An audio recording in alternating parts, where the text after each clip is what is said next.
Je veľa vecí, ktoré musím pochváliť na tomto filme a veľa vecí, ktoré budem haniť. Tak čím chcete začať?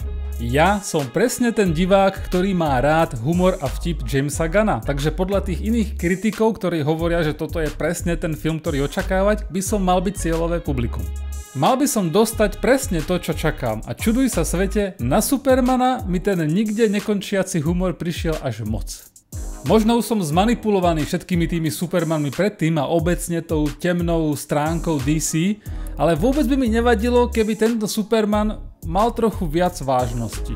U Strážcov galaxie tá absurdnosť fungovala lepšie, pretože to boli úplne nové postavy, ktoré tak nejak boli napísané aj originálne v tom absurdnom svete a v tom vtipnom svete. Takže tam to fungovalo dobre. Ale Kryptonian má podľa mňa úplne iné status quo. Že to poviem zrovna ja je divné, ale aj humoru veľa škodí.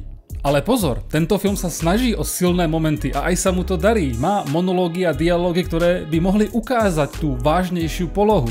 Ale skoro vždy sú prerušené nejakým vtipom, prípadne degradované nejakou veľmi humornou vecou na pozadí. Humornou vecou, na ktorej ja sa zasmejem, nie že nie.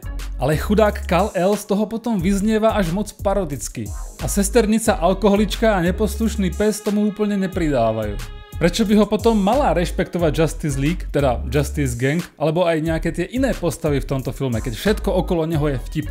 Na druhú stranu ide nový Superman hlboko do komiksových vôd a to je skvelé.